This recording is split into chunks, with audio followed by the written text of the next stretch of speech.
AP CM Chandrababu అధ్యక్షతన CRTA సమావేశం జరిగింది. రెండో దశ పోలింగ్ లో భూములిచ్చిన రైతులకు యాన్యుటీ, వ్యవసాయ రుణమాఫీ, ల్యాండ్ బ్యాంక్ ఏర్పాటుపై చర్చించారు. వివిధ సంస్థలకు రాజధానిలో భూ కేటాయింపులపై చర్చ జరిగింది. సౌత్ కొరియాలో మంత్రి లోకేష్ పర్యటన కొనసాగుతోంది. హ్యుందాయ్ మోబిస్ ఉన్నత స్థాయి బృందంతో లోకేష్ భేటీ అయ్యారు. ఏపీలో ఈవీ సెమీ కండక్టర్స్ హబ్ ఏర్పాటు చేయాలని విజ్ఞప్తి చేశారు. విశాఖలో హ్యుండాయ్ మోబిస్ R&D ఇంజనీరింగ్ విభాగానికి ప్రతిపాదించారు. అటు తిరుపతి, అనంతపురం సమీపంలో ఈవీ కాంపోనెంట్స్ IIT తిరుపతితో కలిసి సెంటర్ ఆఫ్ ఎక్సలెన్స్ ఏర్పాటుకు విజ్ఞప్తి చేశారు. ఇక అనంతను ఆటోమొబైల్ హబ్ గా తీర్చిదిద్దేందుకు సహకరించాలని కోరిన మంత్రి లోకేష్ హ్యుండాయ్ మోబిస్ విస్తరణకు ఏపీ ప్రభుత్వం పూర్తి మద్దతు ఇస్తుందని తెలిపారు. మరోవైపు అపాక్ట్ CEO సియాంగ్ డాల్ లీనుతో మంత్రి లోకేష్ భేటీ అయ్యారు. ఓసెట్ సెమీ కండక్టర్ నైపుణ్యాభివృద్ధికి సహకారం కోరారు. విజయవాడలోని డాక్టర్ బిఆర్ అంబేద్కర్ ఆడిటోరియంలో ఆంధ్రప్రదేశ్ హస్తకళల ఎక్స్పో 2026 ప్రారంభమైంది. మంత్రి సవితతో కలిసి డిప్యూటీ సీఎం పవన్ కళ్యాణ్ ఎక్స్పోను ప్రారంభించారు. చేనేత ఉత్పత్తులతో ఏర్పాటు చేసిన ప్రదర్శనను పవన్ కళ్యాణ్ తిలకించారు. కళాకారుల నైపుణ్యం, పనితీరును అభినందించారు. ఆంధ్రప్రదేశ్ పర్యాటక అభివృద్ధి సంస్థ ఎక్స్ప్లోజర్స్ సంస్థ మధ్య అవగాహన ఒప్పందం కుదిరింది. పర్యాటక ప్రాంతాల చరిత్ర, సంస్కృతి, ప్రాముఖ్యతను పర్యాటకులు తెలుసుకునేలా ఆయా ప్రాంతాల్లో AI ఆధారిత QR కోడ్ నుంచి డిజిటల్ గైడ్గా ఉపయోగపడేలా చర్యలు తీసుకున్నారు. ప్రతి పర్యాటక ప్రాంతాల్లో ఉండేందుకు ఒప్పందం చేసుకున్నారు. AI ఆధారిత పర్యాటక ప్రాంతంగా ఏపీని తీర్చిదిద్దే లక్ష్యంతో యాప్ రూపకల్పన చేసినట్లు మంత్రి కందుల దుర్గేష్ తెలిపారు. 130 భాషల్లో ఈ యాప్ పనిచేస్తుందని అన్నారు. తమిళనాడులో ప్రభుత్వాసుపత్రులకు మందుల సరఫరా వ్యవస్థపై ఏపీ వైద్య ఆరోగ్య శాఖ ప్రత్యేక కమిటీ బృందం అధ్యయనం చేస్తోంది. ఏపీ మంత్రి సత్యకుమార్ యాదవ్ ఆదేశాలతో director of medical education doctor Vishnuvardhan నేతృత్వంలో 9 మంది కమిటీ సభ్యులు చెన్నైలో పర్యటిస్తున్నారు. Rajiv Gandhi government hospital dean doctor శాంతారామన్తో కమిటీ సభ్యులు భేటీ అయ్యారు. ఏపీలో పెండింగ్లో ఉన్న క్రమశిక్షణ చర్యల కేసులపై చీఫ్ సెక్రటరీ కీలక ఆదేశాలు జారీ చేశారు. ఇప్పటి వరకు 7,827 క్రమశిక్షణ కేసులు పెండింగ్లో ఉన్నాయి. కేసుల్లో 11,600 మందికి పైగా ఉద్యోగులున్నారు. ఈ కేసులను కాల పరిమితిలో పూర్తి చేయాలని ప్రభుత్వం నిర్ణయించింది. కేసుల పర్యవేక్షణకు ప్రత్యేక నోడల్ అధికారుల నియామకానికి సైతం ఆదేశాలు జారీ చేసింది. రేపటిలోగా నోడల్ అధికారుల నియామకం పూర్తి చేయాలని, 10వ తేదీలోగా పాత కేసులను విజిలెన్స్ లో మ్యాపింగ్ చేయాలని, అలాగే 14లోగా విచారణ అధికారుల సమీక్ష పూర్తి చేయాలని కూడా ప్రభుత్వం ఆదేశించింది. కాల్మనీ వ్యవహారంపై మాజీ ఎంపీ కేశినేని లేఖ రాయడంపై బాధితులు ఆగ్రహం వ్యక్తం చేశారు. యువ పారిశ్రామికవేత్త రాహుల్ హత్య కేసులో నిందితులకు మద్దతుగా నాని లేఖ రాయడం బాధ కలిగించింది అంటూ ఆవేదన వ్యక్తం చేశారు. హర్షవర్ధన్, కోరాడ విజయ్ కుమార్, గాయత్రి ఉద్దేశపూర్వకంగా తమపై ఆరోపణ చేస్తున్నారని, ఈ ఘటనలో ఎంపీ కేశినేని చిన్ని, మంత్రి కొల్లు రవీంద్రకు సంబంధం లేదన్నారు. తిరుపతి ఎస్వీ యూనివర్సిటీ పోలీస్ స్టేషన్లో వైసీపీ నాయకులపై కేసు నమోదైంది. ఎస్పీ కార్యాలయం ఎదుట సోమవారం జరిగిన తోపులాటపై పోలీసులు చర్యలు తీసుకున్నారు. చెవిరెడ్డి మోహిత్ రెడ్డి, హర్షిత్ రెడ్డి, రఘునాథ్ రెడ్డితో పాటు కార్యకర్తలపై కేసులు నమోదు చేశారు. ప్రజలు ఎస్పీ కార్యాలయ ఉద్యోగులను అడ్డుకున్నారని, అనుమతి లేకుండా ర్యాలీ నిర్వహించారు అన్న అభియోగంపై చర్యలు తీసుకున్నారు. ప్రజలకు వేగంగా, మరింత పారదర్శకంగా సేవలు అందించడమే లక్ష్యంగా తెలంగాణ ప్రభుత్వం కీలక అడుగు వేయబోతోంది. డిజిటల్ గవర్నెన్స్ కు పెద్దపీట వేస్తూ ప్రభుత్వ ఉద్యోగులతో పాటు కాంట్రాక్ట్, అవుట్సోర్సింగ్ ఉద్యోగుల వ్యవస్థను పూర్తిగా డిజిటలైజ్ చేయాలని సీఎం రేవంత్ రెడ్డి అధికారులను ఆదేశించారు. పరిపాలనలో సాంకేతికత వినియోగాన్ని మరింత విస్తరించాలని సీఎం స్పష్టం చేశారు. ప్రజలకు సంక్షేమ పథకాల ప్రయోజనాలు నేరుగా ఎలాంటి జాప్యం లేకుండా చేరాలంటే డిజిటల్ గవర్నెన్స్ ఒక్కటే శాశ్వత పరిష్కారమని ఆయన అభిప్రాయపడ్డారు.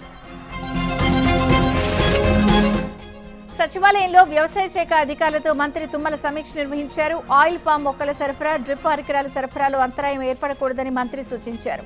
మొక్కజొన్న కొనుగోళ్లలో పేమెంట్లు, PACSలకు యూరియా సరఫరాలపై మంత్రి ఆరా తీశారు. ఎల్నినో నేపథ్యంలో తొలి ప్రత్యామ్నాయ కార్యాచరణలో భాగంగా ప్రత్యామ్నాయ పంటల విత్తనాలు జిల్లాల వారీగా అందుబాటులో ఉంచాలని అధికారులను ఆదేశించారు. సర్వేషన్లో MIM తీరు సరిగ్గా లేదని, BLOలను ఇంటింటికి తిరగకుండా అడ్డుకుంటున్నారని రాష్ట్ర బీజేపీ అధ్యక్షుడు రామచంద్రరావు ఆరోపించారు. సర్ ప్రక్రియ సజావుగా జరిగేలా చర్యలు తీసుకోవాలని రాష్ట్ర ఎన్నికల అధికారులను కలిసి ఫిర్యాదు చేశారు. దొంగ ఓట్లు, అక్రమ ఓట్లను తొలగించకుండా BLOలను MIM నేతలు భయపెడుతున్నారని మండిపడ్డారు. హైదరాబాద్ మెట్రో విషయంపై గతంలో కేంద్ర మంత్రులు మనోహర్ లాల్ ఖట్టర్, అశ్విని వైష్ణవ్తో చర్చలు జరిగాయని కేంద్ర మంత్రి కిషన్ రెడ్డి తెలిపారు. మెట్రోపై సంబంధిత శాఖ మంత్రి నిర్ణయం తీసుకోవాలన్నారు. సీఎం రేవంత్ రెడ్డి లేఖ విషయాన్ని మనోహర్ లాల్ ఖట్టర్ దృష్టికి తీసుకువెళ్తారన్నారు. నేరుగా రాష్ట్రమే మెట్రో కోసం అప్పు తీసుకుంటే 12% వడ్డీ రేటు పడుతుందని, అదే కేంద్ర రాష్ట్ర ప్రభుత్వాలు సంయుక్తంగా ముందుకు పెడితే 2 నుంచి 4% మాత్రమే వడ్డీ పడుతుందని కిషన్ రెడ్డి తెలిపారు. ఢిల్లీ హైకోర్టులో కవితకు ఊరట దక్కింది. పార్టీ పేరు మార్పు అంశంలో ఈసీ నోటీసులపై జవాబిచ్చేందుకు కవితకు వారం రోజుల గడువిచ్చింది. కేటీఆర్ కుమారుడు హిమాన్షుకు గాయాలయ్యాయి. జిమ్ చేస్తూ హిమాన్షు కింద పడగా ముక్కు గాయమైంది. ఏఐజీలో చికిత్స పొందుతున్న హిమాన్షును కేసీఆర్ పరామర్శించారు. ఒక ఘటనపై కేటీఆర్ హిమాన్షు ట్వీట్ చేశారు.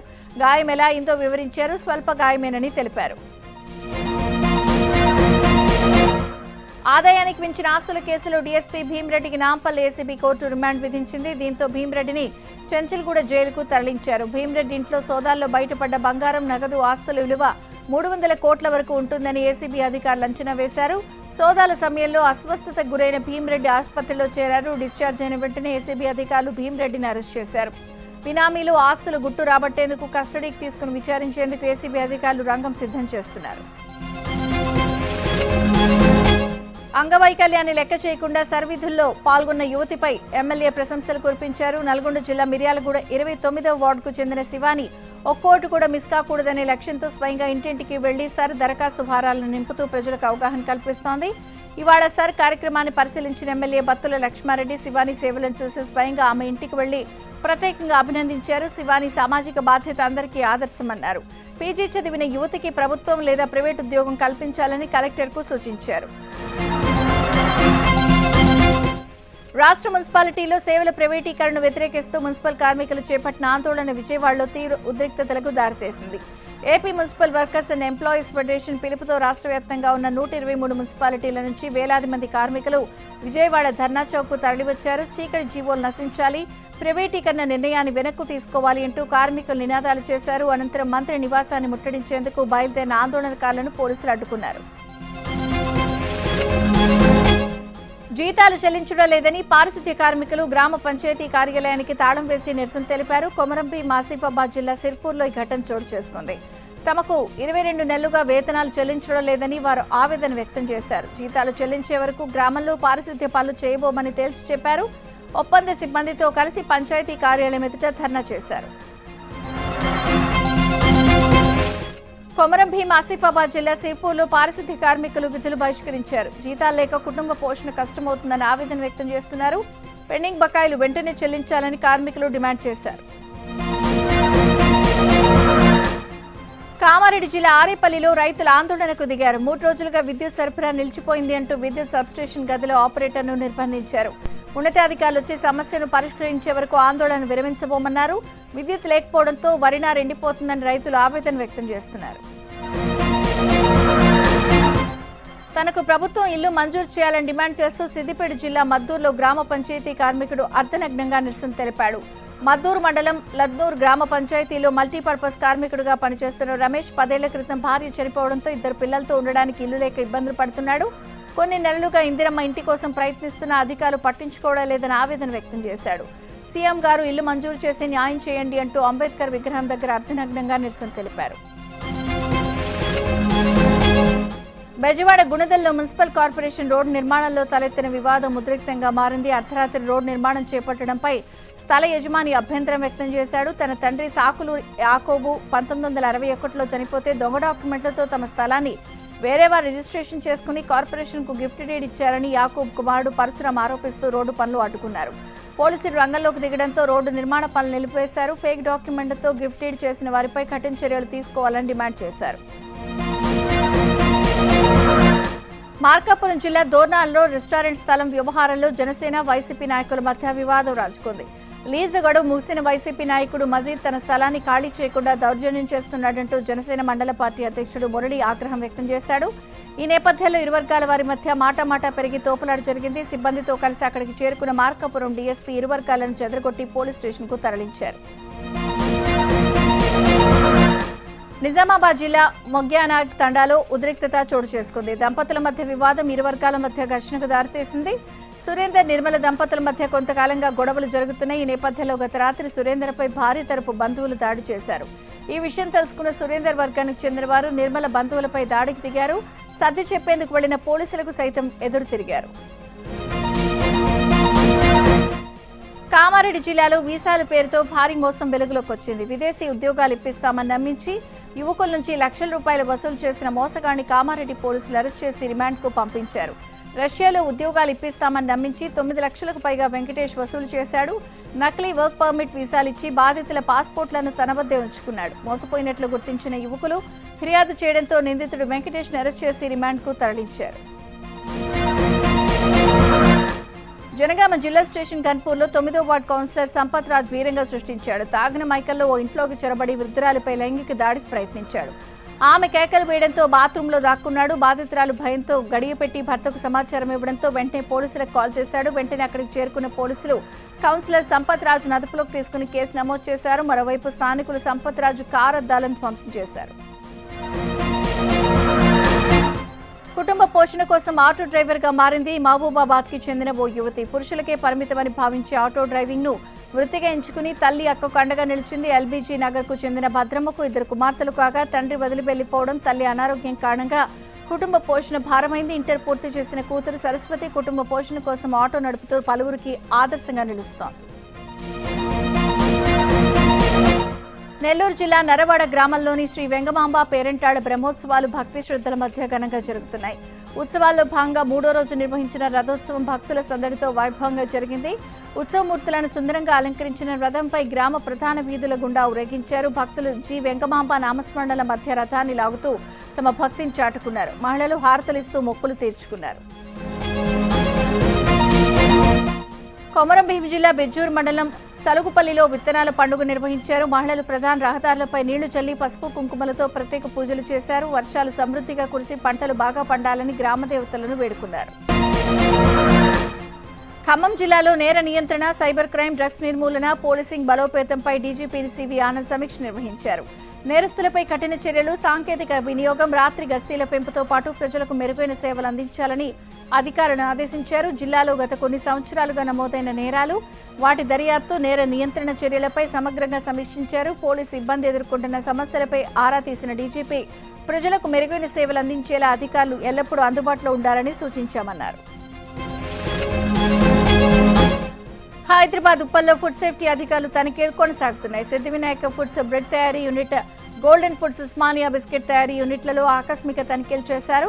అపరిశుభ్రమైన వాతావరణంలో బ్రెడ్ బిస్కెట్లు తయారు చేస్తున్నట్లు గుర్తించారు. ఆహార భద్రత నిబంధనలు కూడా పాటించడం లేదని అధికారులు నోటీసులు జారీ చేశారు.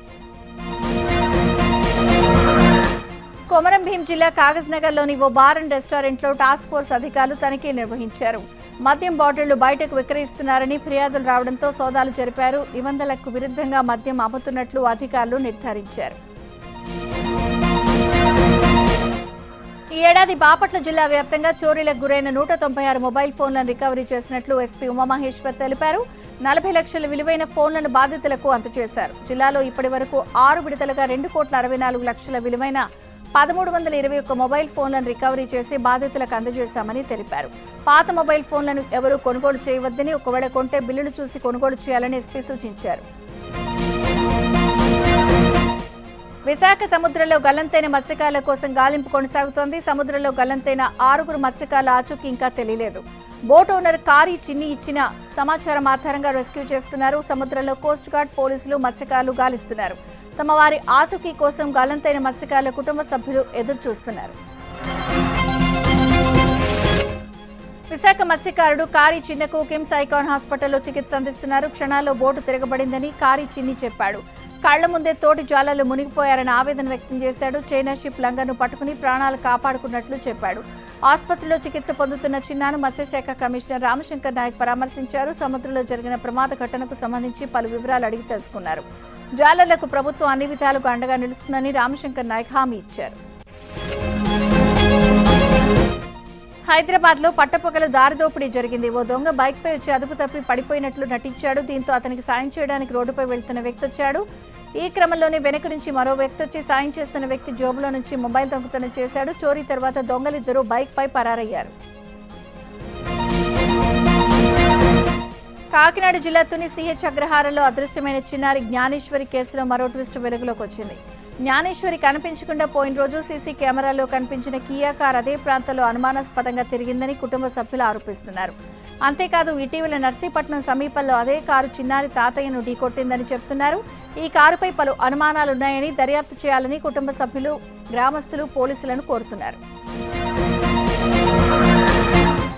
వికారాబాద్ జిల్లా పరిగిలో నిషేధిత గుట్కా, హుక్కా విక్రయదారులపై పోలీసులు కుపాదం మోపారు. పరిగి డీఎస్పీ శ్రీనివాస్ ఆధ్వర్యంలో పాన్ షాపులపై ఏకకాలంలో ఆకస్మిక తనిఖీలు చేపట్టారు. ఈ తనిఖీల్లో నిషేధిత గుట్కా, పాన్ మసాలా ప్యాకెట్లు, మెటీరియల్స్ ను స్వాధీనం చేసుకున్నారు. నిషేధిత వస్తువులను ఎక్కడి నుండి సరఫరా చేస్తున్నారు, దీని వెనుక ఉన్న ముఠా ఎవరు అనే కోణంలో పోలీసులు ఆరా తీస్తున్నారు. ప్రధాని మోదీ ఇండోనేషియా పర్యటన కొనసాగుతోంది. అధ్యక్ష భవనంలో ప్రధాని మోదీకి ఘన స్వాగతం లభించింది. ఇండోనేషియా అధ్యక్షుడితో ద్వైపాక్షిక చర్చలు నిర్వహించారు. ఈ సందర్భంగా కీలక ఒప్పందాలు చేసుకున్నారు. ఇండోనేషియాలో ఈవీఎంల అభివృద్ధికి భారత్ సహకారం అందించనుంది. ఇండియా నుంచి ఆస్ట్రా క్షిపణుల ఎగుమతికి డీల్ ఓకే అయింది. మలక్కా జలసంధి పరిధిలోని సబాంగ్ పోర్టును సంయుక్తంగా అభివృద్ధి చేయాలని ఇరు దేశాలు నిర్ణయించాయి. ఇండోనేషియా అత్యున్నత పౌర పురస్కారం Bintang Adipurna of the Republic of ఇండోనేషియాను మోదీకి ప్రభువు ప్రదానం చేశారు. అయోధ్య రామాలయ కానుకలన్నీ భద్రంగా ఉన్నాయని శ్రీరామ జన్మభూమి తీర్థక్షేత్ర ట్రస్ట్ స్పష్టం చేసింది.